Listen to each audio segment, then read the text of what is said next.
First of all, vow is not a breakthrough in technology. It's not a smarter, more clever protocol. It doesn't then offer any improvement over any of the existing plumbing within within the cryptosphere, right? What it is it's a financial innovation. So let me go back for a second. Bitcoin has seen amazing adoption, right? Because it was the first. And that adoption is tiny. I mean, it's almost, negligible how much the percentage of people that have adopted Bitcoin in any way. And the reason for that owes to a lot of factors. Bitcoin was the first, so people didn't know about it. And when they learned about it, they were afraid, because people are always afraid of new things, right? And then on top of that, governments were properly scared of it, and so they ran misinformation, disinformation campaigns. They accused Bitcoin of of you being used as money for money laundering and for drugs, which was completely false. They accused Bitcoin of being a polluter of the planet for burning all this electricity, which is also bogus. It's a completely bogus claim. And they generally have tried to block its passage, because they own the banking system, and you can't buy Bitcoin unless you deal with the banks, right? Because you have to wire money to people that have the Bitcoin. It's all very complicated. But despite all of those obstacles, Bitcoin has achieved the status that it has. Vow suffers really from none of those obstacles. By now, all the governments in the world have taken a position with respect to crypto. They've either outlawed it, which I think there's maybe 4 or 5 of the most retarded countries in the world who have basically banned it. And then everybody else has legalized it. Germany was one of the first countries in the world to just legalize it, right? I've always personally considered the Germans to be particularly smart, in that they're very clean thinking, right? And they looked at Bitcoin and they said, well, it looks like a currency. It looks like a foreign currency, so we can treat it as one. And so as long as people pay their taxes in Germany, we don't care. It's legal, right? And then, of course, Holland followed, and Finland, and so on and so forth. And then there's governments like the United States that haven't really wanted to make a commitment to say, yes, it's legal, or no, it's not legal, because they rule through fear of the uncertainty of the legal position. So in the United States, a lot of the entrepreneurship has been hampered by the fact that there's no clarity as to whether this stuff is legal or not, or within what parameters it's legal, right? We have these opinions from Gensler, who is the head of the SEC, but they're just his personal opinions. I mean, I have an opinion too, right? So what? That doesn't make for enforceability or for proper statute or for anything like that. And so in the face of uncertainty, people tend to be cautious, which is reasonable, and so they do less, right? And so there's a lot of these obstacles, and Vow is fortunate in that it comes in to the ecosystem, to the crypto ecosphere, sort of rather late in the game, right? Not that it's late by any means. This whole thing is just nascent. It's just starting, really. We've taken a long time to just figure out the basic plumbing, right? How to get bits from one place to the other, how to do it in a scalable way, how to do it in a private, secure way, how to do it, how to align the incentives, right? What Vow does. Oh, so okay. So Bitcoin is born, and it's money. It's real money. But from an adoption perspective, to spend it, there are at least a couple of problems, maybe 3 problems. The first problem is, in order to spend it, I first have to go get it, and getting it is super difficult, right? The second problem is, if I got Bitcoin in my pocket and I spend it, a little bit of time passes and I realize, oh my goodness, I've made a mistake. I shouldn't have spent that Bitcoin because now it's worth twice as much, right? So there was the first commercial transaction in Bitcoin happened in New York City by a guy who bought a pizza for 10,000 Bitcoins. One pizza, 10,000 Bitcoins. That's worth $200 million today, right? So that's a $200 million pizza. The lesson there is you don't spend your Bitcoin ever. You buy the Bitcoin, you buy whatever you can, and you just hold on to it because across time, it'll be worth a fortune, right? So this also hampers Bitcoin as money because nobody wants to spend the Bitcoin, right? There's the third problem was really a problem with Bitcoin was of scalability. Bitcoin handles 7 transactions per second, right? That's kind of its nominative capacity. So which really means that as more adoption of Bitcoin comes, the network gets bogged down. And then what happens is the miners' fees go up. So it becomes very expensive to send Bitcoin, right? I remember a time when I wanted to send someone $20 and it was going to cost me $50 to send it. And at that point, it's not viable, right? So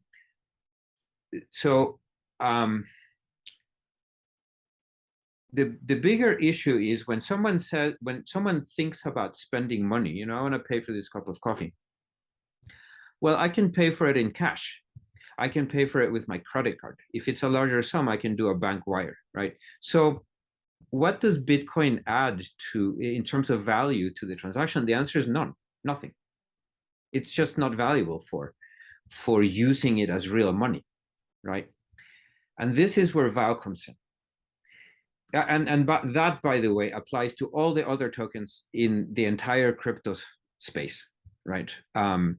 There's a million competing tokens, and all of them can be spent. Okay, but nobody wants to spend them, and B, it's difficult to get them. And why should I go through all this trouble when I can just pay for my cup of coffee with $1, with paper, right? None of them solves that problem. VOW is the first time where we restructure money in a way where it's actually valuable. And the value goes back to something very fundamental, right? I talk about this I think in my other video. The paradigm has existed for a long time that in order for me to get something from you, I have to give you something, right?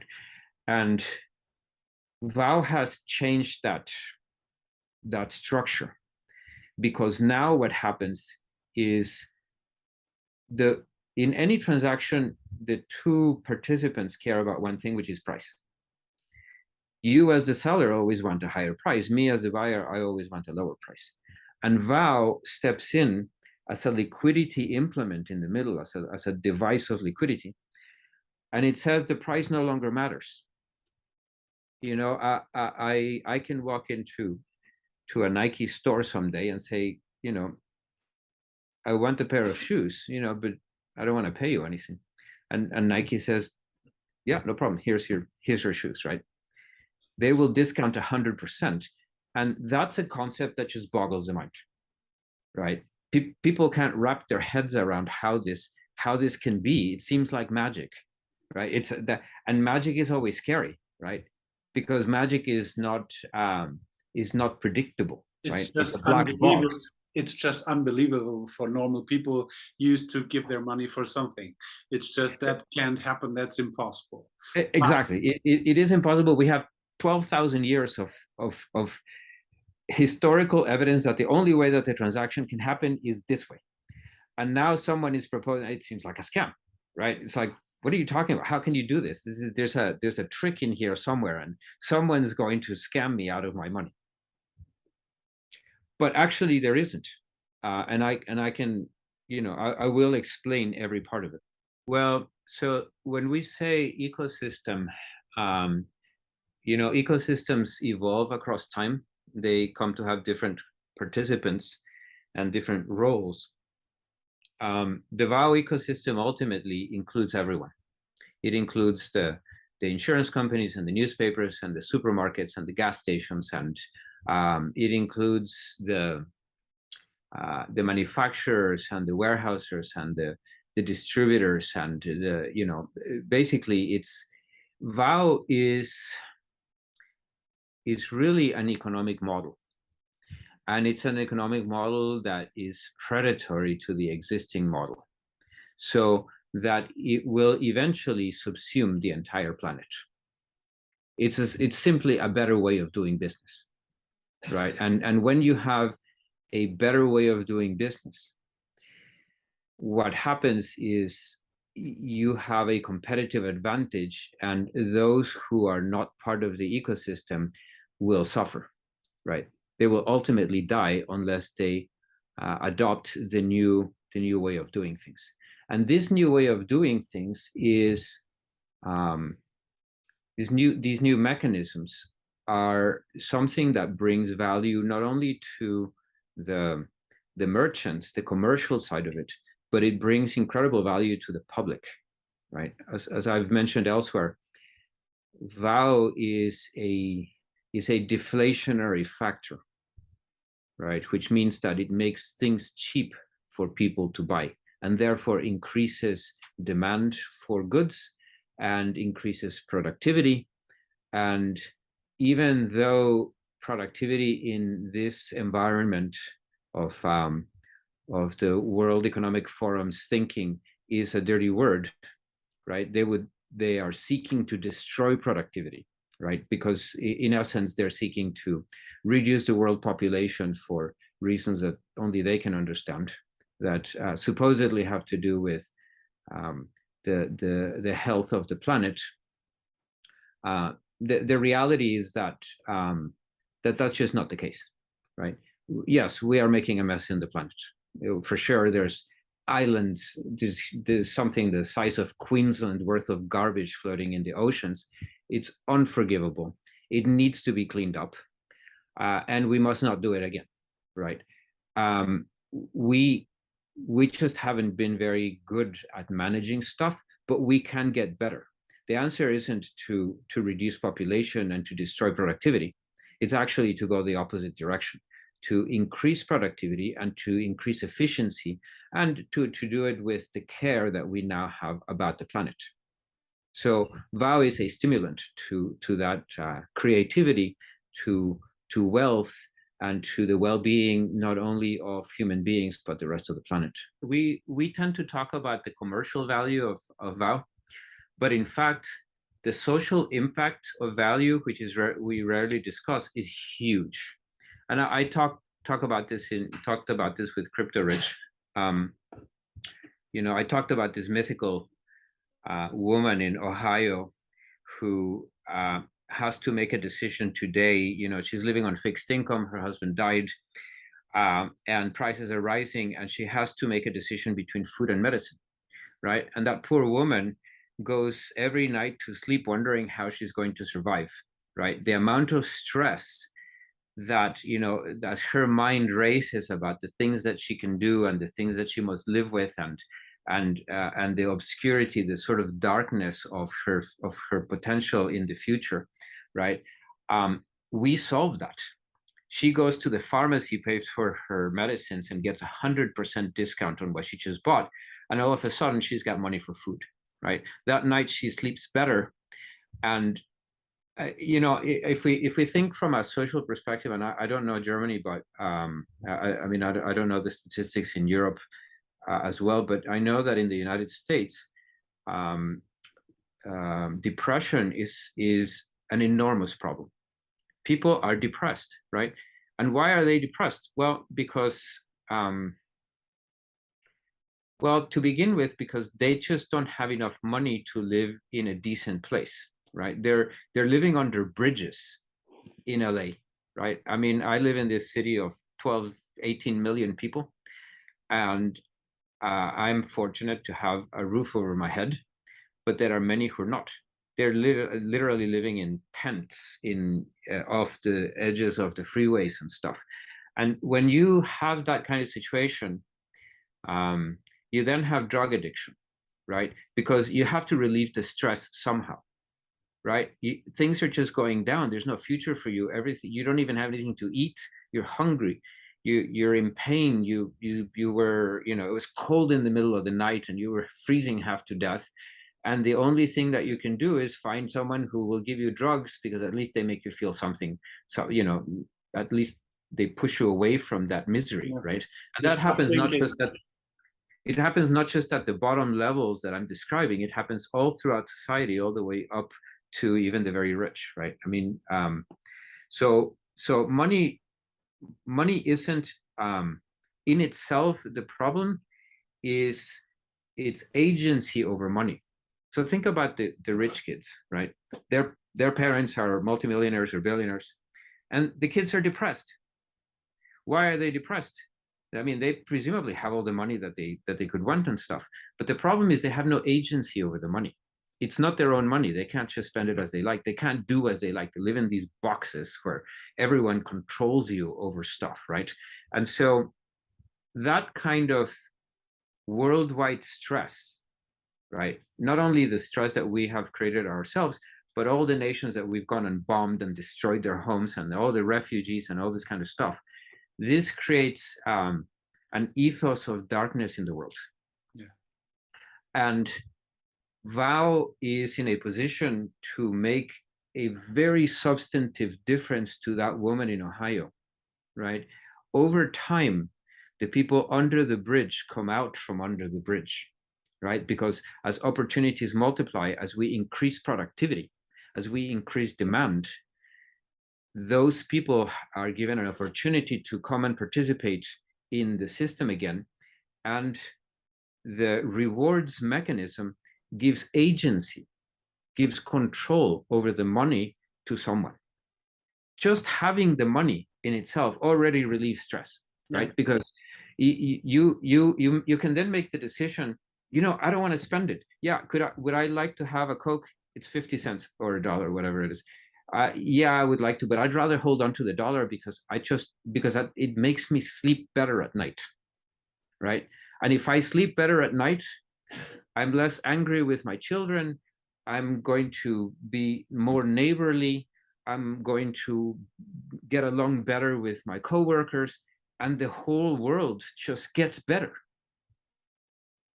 So that kind of impact on the social impact on the world, we don't even have a clue how to measure that, right? We don't even have mechanisms to detect the changes, but we know the changes will happen. What was the first idea that brought you all together, and how did you start from the first idea into these, where you are now? So that has kind of a long answer. When I first found Bitcoin, my thought was the big money needs to come into Bitcoin, right? Because Bitcoin needs, in order to grow, it needs to increase in price so that it calls attention, right? We want the little people to own Bitcoin, but in order for the little people to even notice it, it has to grow in price, and so we had to bring in the big money. And then, of course, I realized that the big money was never going to come into Bitcoin because it's too risky, right? The big money is all about holding on to the big money. They have very little risk tolerance. I mean, they would rather spend a predictable 3% loss per year, right, than potentially double their earnings, but also potentially cut them in half, right? That's just too scary. So I started thinking about mechanisms by which I could create asymmetrical volatility, right? We now have programmable money. So what kinds of rules can I create in order to create a blockchain where you cannot lose your money, right? And I elaborated on so, you know, because of my background in finance and in thinking about money and rules and things like that, I had a lot of thoughts, and I developed a system that I was very excited about. Right? It was going to be the first coin where you couldn't lose your money. That architecture crashed.